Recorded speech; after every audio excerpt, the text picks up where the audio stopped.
Good morning, everyone, and thank you for joining us. I'd like to welcome everyone to today's webinar on a growing need for cross-jurisdictional data sharing among law enforcement agencies. This webinar is being sponsored by LexisNexis Risk Solutions in partnership with the FBI National Academy Associates. My name is Ken McKeel, and I will be your moderator today. I've been with LexisNexis coming up on 5 years now, and prior to joining the LexisNexis team, I worked within the New York City Police Department for 35 years. I retired in 2014 as the commanding officer of the NYPD's Real-Time Crime Center.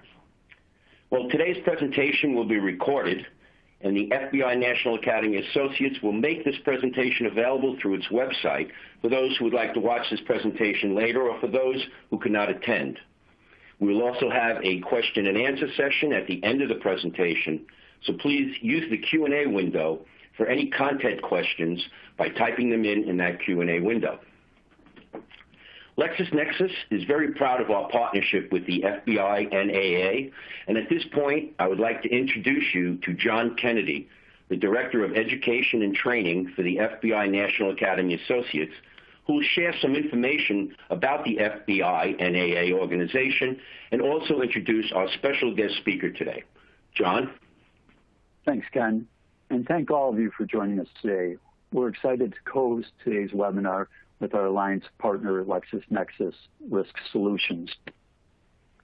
I'd like to thank LexisNexis Risk Solutions for their continued support, partnership, and commitment to law enforcement by sharing their expertise, technology, and information with our FBI NAA members and constituents. For those participants who may not be familiar with the FBI National Academy Associates, we are a nonprofit international organization of 17,000 senior law enforcement executives dedicated to providing our communities, states, countries, and the profession with the highest degree of law enforcement expertise, training, education, and information. We are the strongest law enforcement leadership network in the world and are dedicated to strengthening the rule of law around the globe. It's through our 44 state and 4 international chapters that the FBI NAA bridges federal, state, municipal, and international law enforcement agencies, as well as our private sector partners to share their expertise, technology, and knowledge. These 48 chapters are the heart of the FBI National Academy Associates. It's at the chapter level where our members, families, and communities are professionally, socially, and personally linked to each other in their region's law enforcement network. It's my great pleasure today to introduce to you our presenter, Chief Stuart Cameron. Chief Cameron is a 33-year veteran of the Suffolk County Police Department. He was promoted to Chief of the Department in November 2015. Chief Cameron is a graduate of the 208th session of the FBI National Academy, and he has a master's degree from State University of New York, Albany. Chief Cameron has extensive law enforcement experience and has run numerous high-profile operations during his career, including the Gilgo Beach homicide crime scene searches. Chief Cameron has also been involved in the development of national-level procedures and Homeland Security training, and has been an active instructor on topics related to Homeland Security, school security, and public safety. Chief Cameron also chaired a committee that developed the concept of operations for the New York City area Securing the Cities program, the largest Homeland Security threat reduction program of its kind. He has worked closely with numerous local, county, state, and federal agencies on a variety of public safety initiatives. So again, it gives me great pleasure to introduce to you Chief Cameron. Chief, it's all yours. John, thank you very much, and thank you for everybody that's on the webinar with us today to learn about Suffolk County Police's efforts in data sharing. Before I get into the meat of the presentation, I just want to give you a little history on the Suffolk County Police Department to orient you if you're not familiar with us. Suffolk County is the second largest county in New York State. We're approximately 912 square land miles and over 2,000 miles, including land and water. Suffolk County is home to about 1.5 million residents in total. Our department began operation after a referendum on January 1st, 1960, when 5 of the county town agencies joined with several other village departments to form our department. Approximately 1.5 million of the residents of Suffolk County live within our police district, but we do not provide primary law enforcement for the entirety of Suffolk County. 5 town and 13 village departments provide police service for the remainder of Suffolk County. We have approximately, at this point, 2,500 sworn members, and we are consistently within one of the 20 largest municipal police departments in the United States, and now we are right around number 11 as far as the largest municipal departments in the United States. When our department was created by referendum, as I mentioned, part of the impetus for that was a lack of data sharing. So it's very ironic that we're talking about data sharing for a department that was created due to a lack of data sharing. 3 homicides had occurred in various jurisdictions in Suffolk County. And at that time, those jurisdictions were not sharing data. As we've heard the expression, information is power. So they were basically hoarding the information so that they could try and solve their own homicide. And as we'll talk about later, that negated each agency's ability to see every piece of the puzzle and hamstrung them in solving those crimes. Fast forward 59 years, and effective internal data sharing has led us to bring crime levels in our county to historically low levels. In 2016, we ended the year with the lowest recorded crime levels in county history. 2017, we reduced them even further, and I'm extremely proud to report, due to the great work of the men and women of the Suffolk County Police Department, at the end of 2018, we further reduced violent crime by 22.2%, and overall crime in our county was reduced by 12%. And we could not have done that without effective internal and cross-jurisdictional data sharing, and that is definitely a work in progress, as we'll see. I definitely believe that we can reduce crime even further as we continue to refine our ability to share data amongst the many law enforcement agencies that provide police services in our county and in our region. So like many of those listening to the call, listening on the webinar today, we're using an intelligence-led policing model. And we've been using that model now for several years, and we've had great success with that. When I started my career with the Suffolk County Police in 1985, the method that intelligence would be shared with the sector car operators, I started in our 2nd precinct, we have 7 precincts. We would receive what was referred to as a daily bulletin. In fact, the bulletin was probably produced 3 or 4 times a week, so that the title is to some degree deceiving. But in that bulletin, one of the sections would contain felonies. So there would be an overall raw listing of all the burglaries that occurred in the precinct, just numerically listed.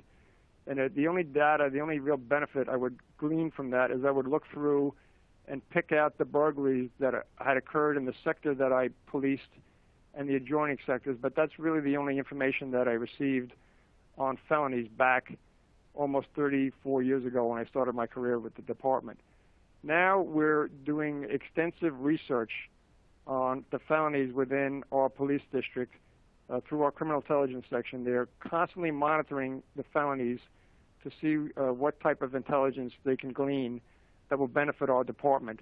And we're looking for crime patterns and trends. And if you're not familiar with those titles, if you're not using the intelligence-led policing model, a crime trend is an overall general type of trend. And the example I'll utilize to highlight that is the theft of metals. When the price of recycled metal spiked, we saw, like probably many of you listening on the call today, a rash of metal thefts. They were not necessarily related to any single individual. There was a variety of different people that were stealing metal, anything from catalytic converters to copper piping out of homes to even manhole covers. And those crime trends were prolific in our police district, but also in our region, in our state, and across our country. And I had the opportunity to travel to Israel on a senior law enforcement trip in January of 2013. And one of the questions that I asked the Israeli police is, were they also seeing an increase in metal thefts? And they were. So crime trends are more generic. Crime patterns are more specific. And as we all know, a small handful of criminals account for the majority of the crime that's committed in our jurisdiction. So getting as much information as possible on what they're doing and putting crimes that have similar modus operandi together and pushing that information out to our police officers allows them a much more efficient way to police.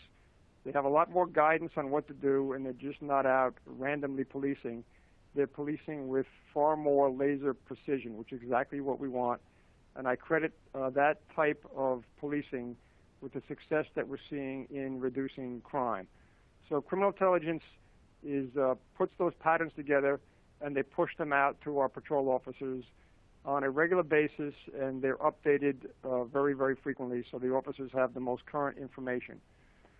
So like a lot of agencies that are on the call today, our general priorities for our police department are an overall crime reduction. I think every law enforcement agency in the country, that's always one of their consistent themes, is reducing crime. And as you've seen, we've had great success with that.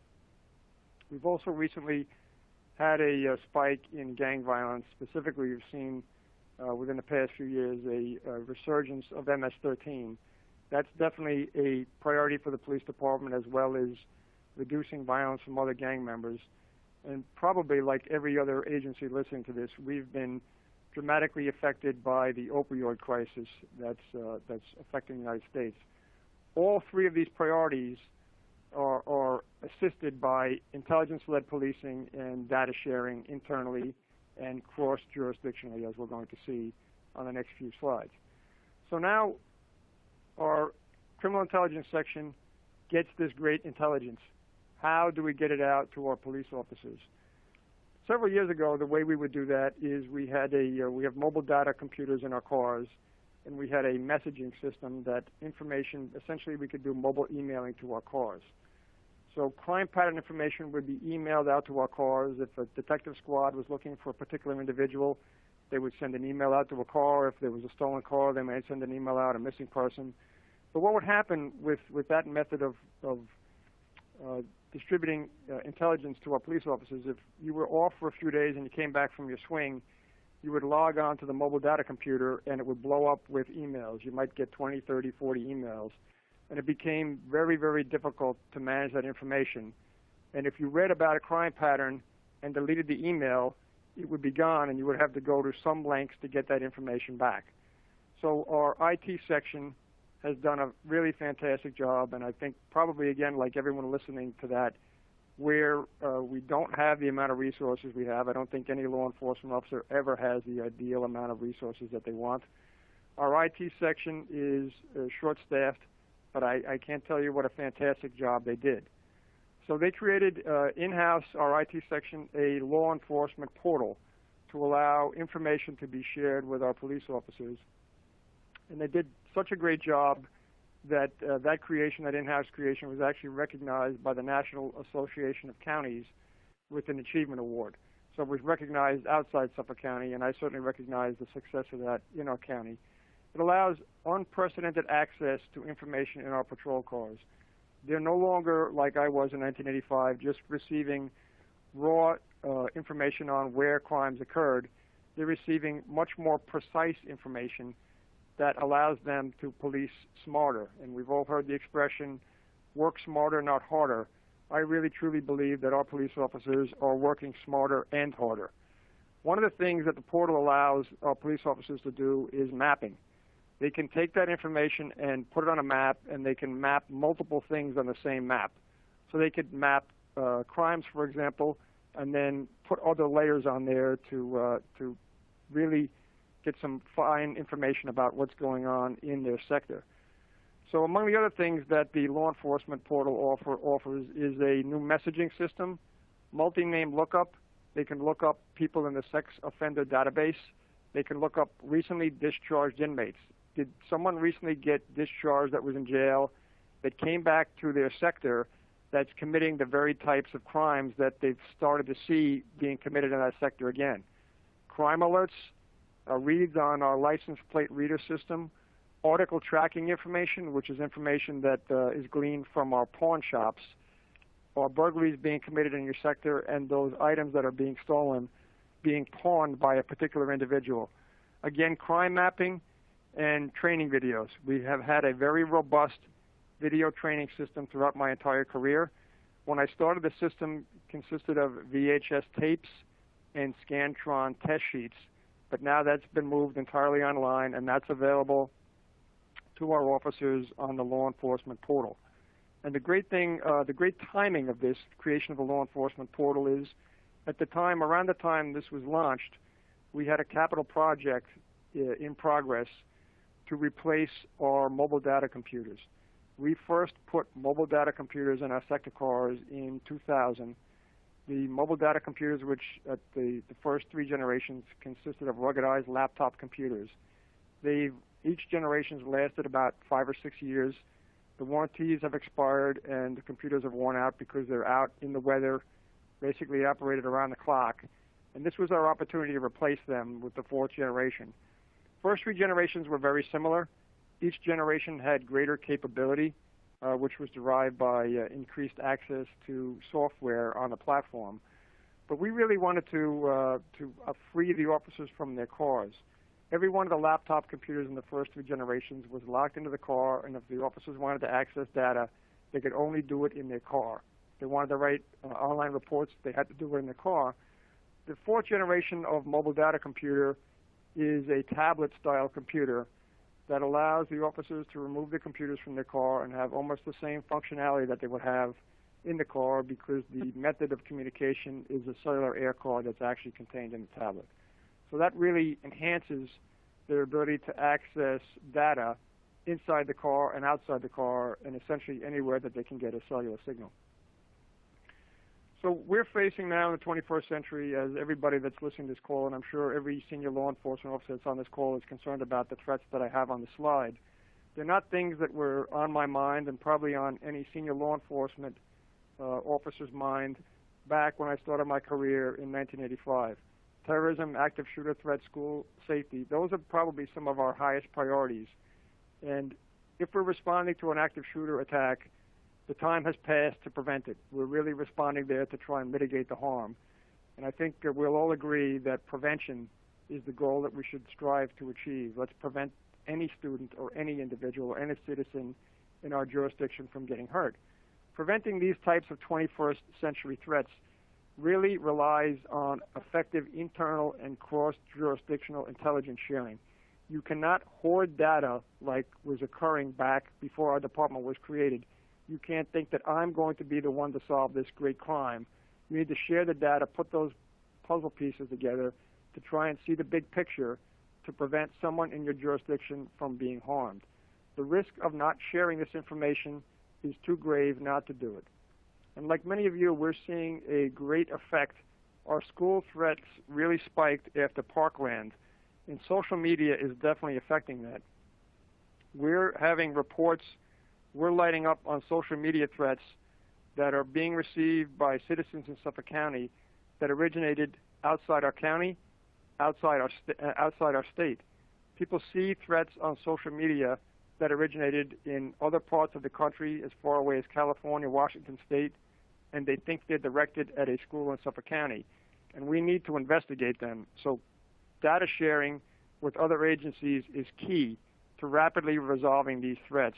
And that's where, for example, the partnerships that the members of our department have through the FBI NA is really critical, where we can reach out to people and get information to resolve these threats in a rapid manner. So back to crime patterns. As we all know, crime often crosses jurisdictional boundaries. We've seen crime patterns, and generally our criteria to begin a crime pattern is 3 crimes that are similar in modus operandi. Generally, we'll put a crime pattern out when we've had 3 crimes. But we've had crime patterns that have crossed into our adjoining Nassau County, and Nassau County is directly adjacent to New York City, and then we're directly adjacent to Nassau County on Long Island. We've had robbery patterns and burglary patterns that have crossed into Nassau County. We've also had robbery patterns and burglary patterns that have crossed in to the town and village departments on the east end of Suffolk County. So, for example, we may have had 2 robberies in Suffolk County, and there may have been a very similar robbery in Nassau County, which would trigger the creation of a crime pattern. But if we're not aware that Nassau County has had this robbery, we may not trigger that pattern, and the individual that's committing these crimes is free to commit additional crimes before we're able to stop him. Nassau County may have information on their robbery that we don't have on ours. So by sharing that information, we're able to put that together and empower our police officers to be more efficient in solving that particular crime. For example, Nassau County may have information from a robbery about a vehicle that was involved, but the individual may live in Suffolk County. As soon as our officers see that vehicle, they may be familiar with it. They may be familiar with who may be operating it and who may be committing these crimes, and that leads us down a path where we're able to far more rapidly solve that crime because we have a good partnership with our adjoining county, town, and village departments, and we're able to freely share information back and forth. A lot of our crime patterns, most likely as those that are listening, are pushed by the opioid crisis. Very often, a lot of our very prolific robbery and burglary patterns are perpetrated by people that are opioid addicted. And as we all know, they're desperate. They really, unless they have a very good score and they get a lot of money from a robbery or a burglary, they can't take a day off because they need their fix each and every day. So those are some of our most challenging crime patterns to solve. They pop up. They seem to pop up out of nowhere. And the crimes on them are committed very frequently on a very regular basis. So unlike us, criminals are not hampered by geopolitical boundaries, and we need to be able to freely share data back and forth. And as I said, we'd come back to the puzzle piece analogy. So again, the more pieces of a puzzle that we can all assemble together, working together, the clearer the picture will be for all of us. Getting criminals that are victimizing the people that we are responsible to protect off the streets as rapidly as possible should be the overall goal, not essentially which department catches them, just getting them off the streets. So data sharing. Our data portal, our law enforcement data portal that was created in-house by our IT section was so good that the town and village police departments on the east end of Suffolk County found out about it, and they were interested in having access to it as well. When the Suffolk County Police Department was created back in 1960, there were 2 tax bases set up.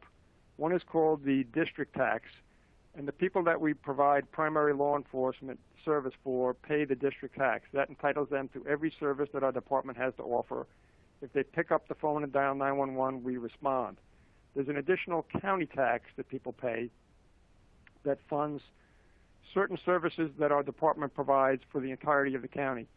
In that are services such as our aviation section, our homicide section, and our IT section. So these departments on the East End reached out to us, and our IT section went right to work, and they created a version of the law enforcement portal for the town and village agencies on the East End. So they also have access to crime data, computer-aided dispatch, offender data, crash data, license plate reader data, and crime mapping. And while we're talking about license plate reader data, that's a past success as far as cross-jurisdictional data sharing. Our prior district attorney offered money to the town and village agencies on the eastern end of Suffolk County to buy license plate readers. For some of those departments, it would be the first time they had received that type of equipment.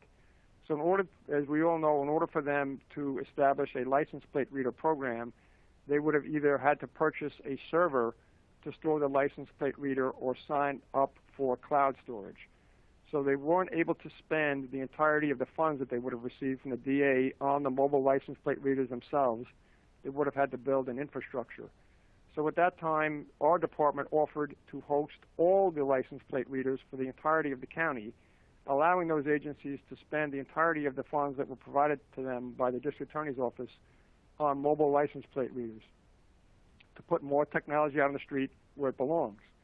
By hosting that data on our server, we are able to search the reads from the license plate readers on the east end of Suffolk County, and in turn, they can search the license plate reads from Suffolk County Police Department. So if you're working on a case, clearly that is tremendous value in that. The more data that you have access to, again, the more likely that you are to find the piece of the puzzle that you need to solve the crime that you're working on. So the opioid crisis. So like everyone listening to this call, the opioid crisis has dramatically affected Suffolk County. We have overdoses every week, and it's been something that's been really unprecedented in the history of our police department. So within our intel section, we have a New York, New Jersey high-intensity drug trafficking area analyst assigned. That individual has, for some period of time, been creating reports for us.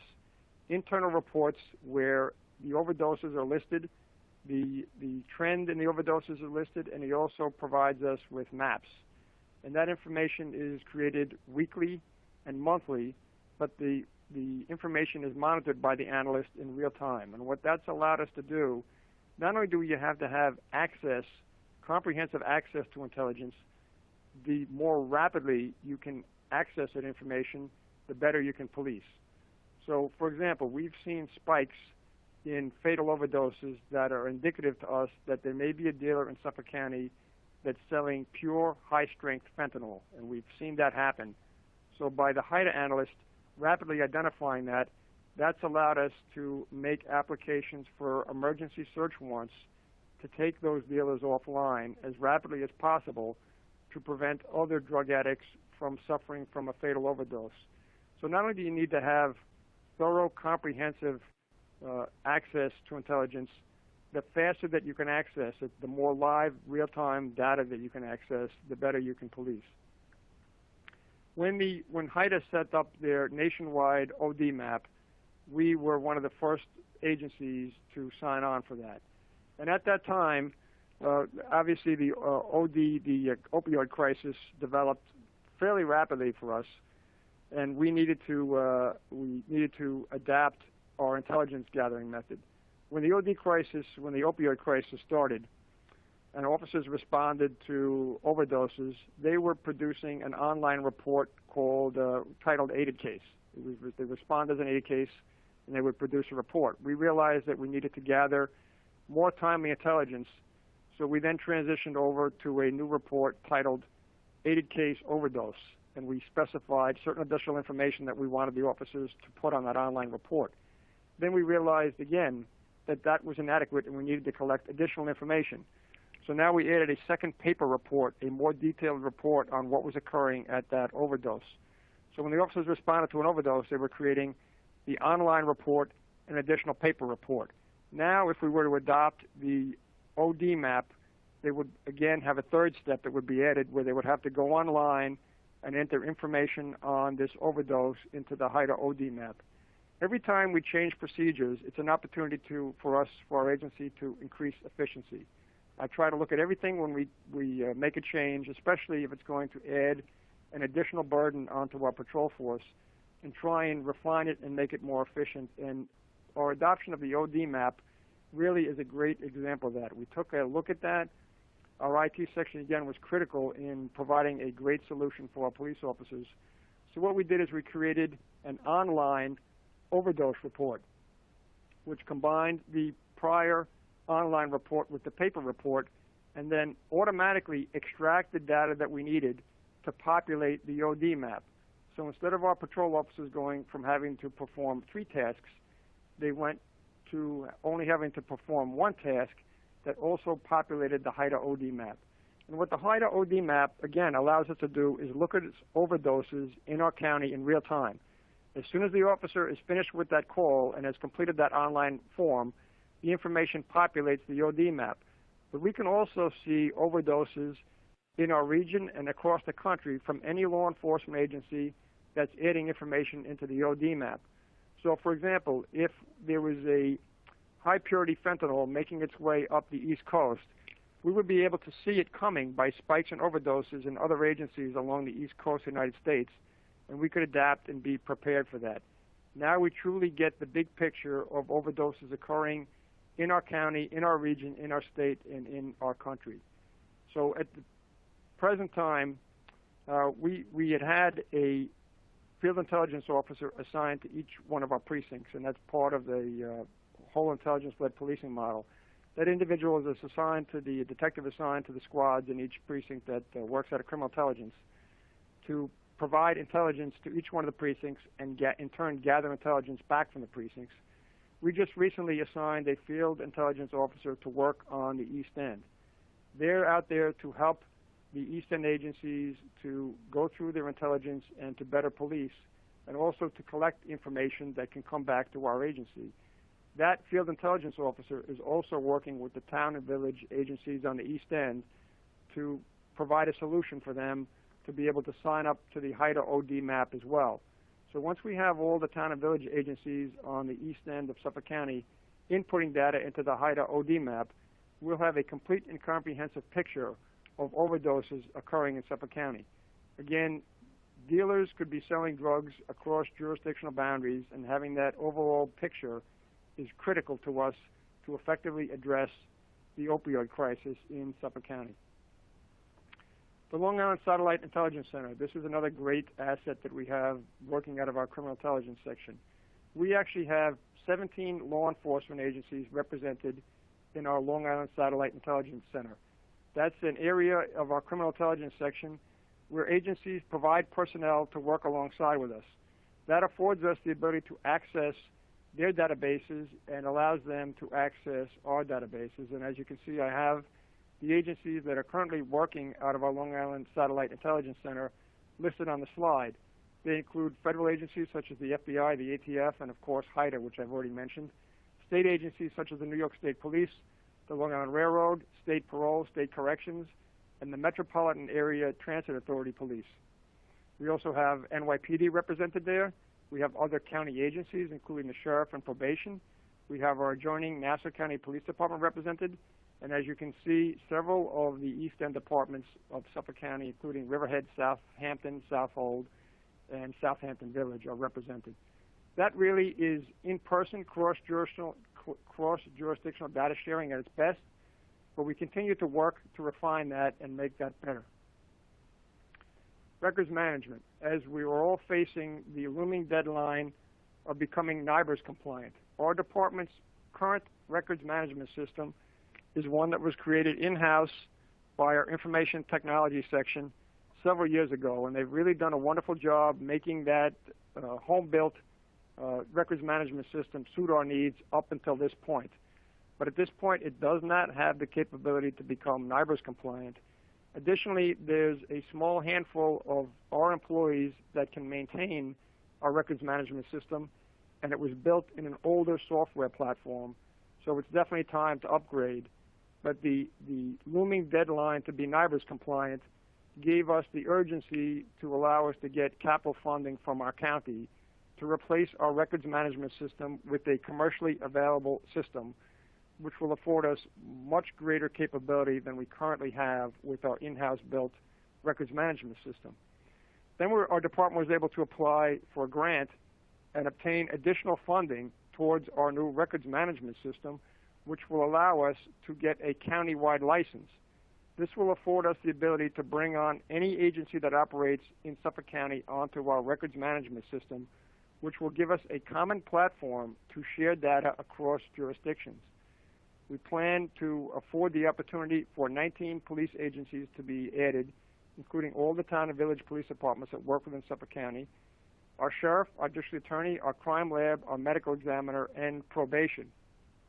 We will also send information from our new records management system to the New York State Data Exchange and the National Data Exchange to further enhance data sharing. Having all that information in one place where you can do one search and search every agency's crime information database is going to be critical to moving our agency to the next level to further reduce crime in Suffolk County. The information that will be available to them includes information on arrests, citations, crash reporting, warrants, field interviews, intelligence, including gang database information, and police property information. Consider, for example, an agency that had a piece of property stolen on a burglary.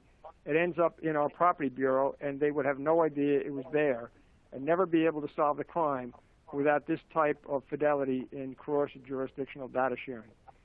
And as luck would have it, as ironically, the police commissioner, and I will be doing an interview later today with our local news outlet on a work in progress, our real-time crime center. We're in the process of building a real-time crime center, and the theory behind that, and I know Ken came out of NYPD's real-time crime center, and I had the opportunity to see that, and several other agencies' real-time crime centers, including Philadelphia, and I truly saw the value of having a facility like that. So my goal was to build one from our agency, and some of the things that we're looking to achieve in that facility is having a one-stop shop for all the databases that we have available. Our agency is so large, many members are not aware of some of the databases that we have available to us. So they will simply be able to call the Real-Time Crime Center and ask them to run somebody's name and get back potentially much greater information than they would if they did it alone. Additionally, we have a lot of technology available, access to CCTV cameras, both ours, public and private cameras that have partnered with us to enable us to access them, license plate readers, both mobile and fixed, and a lot of other technology, and we're in the process of adding facial recognition technology, for example. We have a downlink from our helicopter that we can access. So that technology is valuable alone, but it's far more valuable when it's accessible and can leverage upon itself. So that's going to be the hub of all of our technology that's available within our department, and it's going to be available on a video wall in our real-time crime center. So to be able to facilitate this interview with the newspaper later today, I asked the detective sergeants that work for me in criminal intelligence to put together a couple of scenarios. And one of the scenarios we're looking at is going to utilize a couple of individuals that actually committed a real crime in Suffolk County. They had stole several purses, including one from a church service. When the woman went up for communion, they stole her purse and took her credit cards and utilized it to make purchases. So one of the things that we're going to demonstrate during that scenario is putting the male part, as a male-female team, putting the male's name into LexisNexis. And our application of LexisNexis also ties in our own databases into Lexis. So when we search Lexis, it goes out and searches the public information, but it also internally searches our information. So they were showing me the demonstration, and they put this individual's name in, and they immediately popped up and got that web of social network connections, as you may have seen on one of the prior slides. And you've probably all seen an example like that. Then there's a button that you can apply to eliminate singletons, eliminate the single connection to this individual, which really gives you an idea of who his deeper, more profound connections are. And right away, the person that he was most connected to on this demonstration was the individual that we arrested him with for stealing and utilizing these credit cards. So that system works extremely well for us, as we will demonstrate this afternoon to Newsday when they're here with us. So the Real-Time Crime Center, you know, when we start to starts to become great concern when we continue to keep lowering crime levels down to these really low levels, that a small spike numerically in a crime translates into a huge percentage number, and that's definitely a concern. How do we continue to lower crime? Leveraging technology and cross-jurisdictional data sharing, I believe, is the key. And getting the information out in a much more rapid manner is critical. What I expect our Real-Time Crime Center to do is, as soon as a trigger event comes in, whether it's a high-profile crime or, God forbid, some type of terrorist attack or active shooter event, they will immediately go to work to access both the technologies and the databases that we have. And rather than our officers or detectives having to arrive on the scene and reach back and ask for information, the Real-Time Crime Center will be pushing information to them. As they're responding, they'll be getting information. If a pattern crime occurs, the Real-Time Crime Center will be looking through the CCTV cameras that we have access to, the license plate readers that we have access to, and trying to find the vehicle actually fleeing from the crime, where we may be able to stop it and apprehend the people while they still have the proceeds from the crime with them. That's the next level of data sharing and using the data that we have available to us in a more efficient and real-time manner. Another thing that we have in progress that's probably not something that you would necessarily think of when you think of cross-jurisdictional data sharing is the upgrade of some of our communications infrastructure. We launched a trunked radio system over 20 years ago. It's come time to replace it, and parts are no longer available, so again, we were able to obtain funding to replace that system. So we're going to be upgrading our radio system from one that was analog to one that's entirely digital. But again, we've had great success with grants, and during that process, we've been building out the infrastructure for our radio system on the East End. What that affords us the ability to do is when we send some of our countywide units onto the East End of Suffolk County, we can maintain communications with them. But building out that infrastructure also affords the opportunity for the town and village police departments that work on the East End to come on board with us on our radio system. Anyone that's been involved in a major event or has facilitated a real-time exercise knows the improvement plan almost always involves some failure in communications. Having as many law enforcement agencies, or ideally every law enforcement agency that operates in Suffolk County on a radio system where they can come together on a common band is critical in responding to the types of 21st century threats that I mentioned earlier.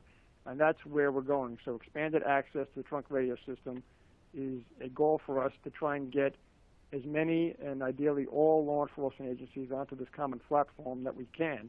For the agencies on the East End, it's really a win-win situation. Since the county will be maintaining the radio infrastructure, they will no longer have to do it, and their only concern will be replacing mobile and portable radios as they go forward. We've also moved on to next generation 911. And within our county, we have 12 PSAPs. We have 12 public safety answering points. Many of the town and village agencies on our East End have their own public safety answering points. But by upgrading to next generation 911, we're again on a common platform, and they're all nodes on the same system. So if one PSAP became overloaded, we could answer calls for them. And ideally, again, this is a future project that I'd like to see accomplished, trying to migrate onto a common computer-aided dispatch platform where we could actually, in a situation where we're overloaded, actually enter information and send it to cars for other agencies. So that's really where we've been, where we've come from, and where we're going. And I'm going to flip it back at this point to Ken.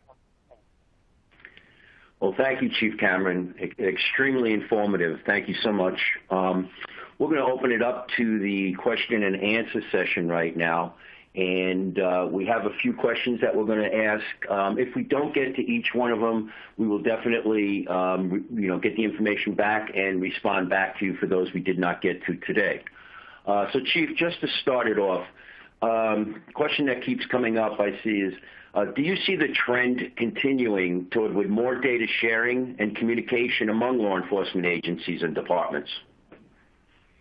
I absolutely do see that trend, and within my career, I've seen that mentality of this data is mine, and by keeping it to myself, I'm improving my odds of being successful. I've seen that attitude fade away, especially with some of our departments on the East End. I see a much more collaborative atmosphere, which I think is wonderful. I think we're all stronger if we unite and work together towards a common goal. So within Suffolk County, I definitely see an increase in data sharing in our future, and I've outlined some of the projects that we're working on. I think they're going to be very successful and enable us to move to the next level. And along with that, Chief, which kind of rides with this, I see the question come up a couple of times on how do you respond to agencies that are resistant to sharing the data? I think the way I would do that is I would highlight some of the successes that we're experiencing and just show them that it works. part of the reservation in our situation is some people may be threatened and think that the county police department is looking to take over. I always reassure them that we have plenty to do on our own. We're not looking to take over. We're just looking to try and leverage relationships to make us all better together. Okay, appreciate that. I'm just seeing another question that comes up. You might have answered it, but what is the platform that you built your LE portal on? And is that, again, inside, outside, or you're combining other vendors along with what you do within Suffolk County area?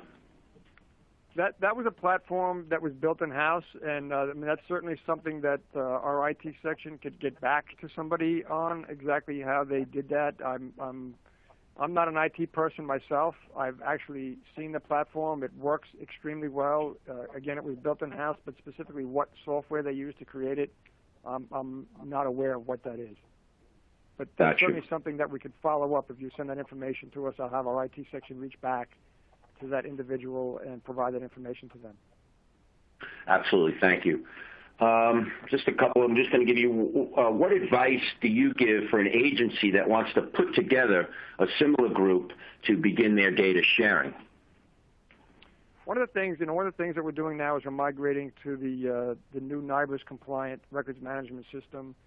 Is once we got that grant money from to be able to purchase a countywide license for the system, which is really great. I mean, that's really wonderful. For a lot of the agencies on the East End, everyone's facing that NIBRS compliance deadline. By us getting that grant money, it kind of offers them an opportunity to solve that problem for themselves.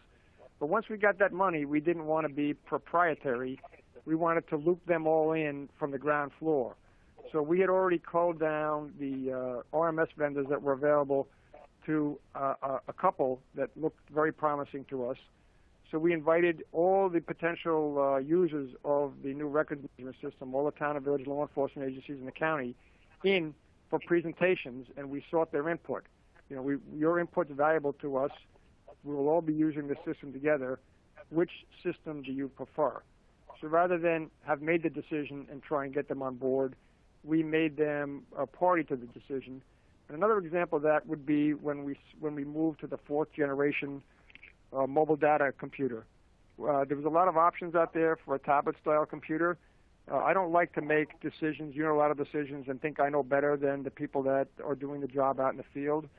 So what we did is we asked the vendors to supply us with examples of their systems. So we actually built sector cars, several different sector cars with different solutions for our fourth generation mobile data computer, and we put them out in the field and let the cops use them and got feedback. That gives them buy-in that they helped select the system, and when they get the system, it's a better fit for them. So trying to loop people in as early as possible and get input from them rather than make the decision and try and loop them in later on, I think is really critical to getting cooperation. Gotcha. I'm just going to end this up on this question and then close it up. Any questions that aren't answered at this point, we will definitely get back to you, find the information out from Chief Cameron or wherever, and get back to you if we didn't get to it.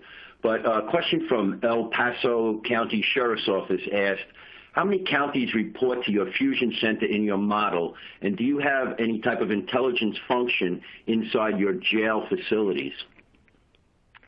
The jail definitely has an intelligence function, and we're becoming far more cooperative with them and getting information. We have access to, for example, the jail calls. I loop back to the LISIC slide that lists the agencies that are in our Long Island Satellite Intelligence Center. Again, there's 17 agencies represented in there. Includes federal, state, city, county, and local agencies. The names are right up there. We're always encouraging agencies to add members to our LISIC, because the more people we have in there, the greater the value of the facility to us and to those that provide representation to us. And I can't tell you how valuable it is to need information from another agency and be able to reach out to the person in our LISIC rather than trying to cold call that agency and get past those introductions. We have someone that can immediately access the database from that partner agency and provide the information. On the same hand, if they need information from us, they have access to our databases and they can go up and look something up. It just makes it so much simpler and less time-consuming to develop those relationships and develop those personal relationships by having the people work together on a daily basis. Well, I thank you, Chief. I'd like to wrap this up here and just say thank you to John Kennedy from the FBI National Academy Associates, and a special thanks to Chief Cameron and the Suffolk County Police Department, who have made tremendous strides in crime reduction, have been doing some incredible things with technology and data sharing. And LexisNexis is proud to be a partner with Suffolk County and it's adjoining 19 agencies by providing the platform for their data, their RMS, incident reports, calls to service, crash, LPR, and offender data, along with hundreds and hundreds of other law enforcement agencies across our nation, where they're able to leverage the LexisNexis technology within the Akron Virtual Crime Center, like you mentioned, and also be able to see patterns, trends, crime sprees. And then by combining this data with the LexisNexis Akron for Law Enforcement, which is really one of the most powerful and comprehensive national public records database in the world, and be able to use this unique tool for finding the who, seeing the connections, the associations among criminals, narcotic networks, organized theft crews, and gangs that you had talked about. A very, very powerful resource, very powerful. So if you'd like to find out more on the Akron Virtual Crime Center, please contact us with the number on your screen. You can also put your questions in the question and answer window, and we'll get back to you. And also, if you want, you can log on our website. So again, I really thank you all for attending. And as I would always say to my troops upon turning them out, be smart, be safe, and thank you.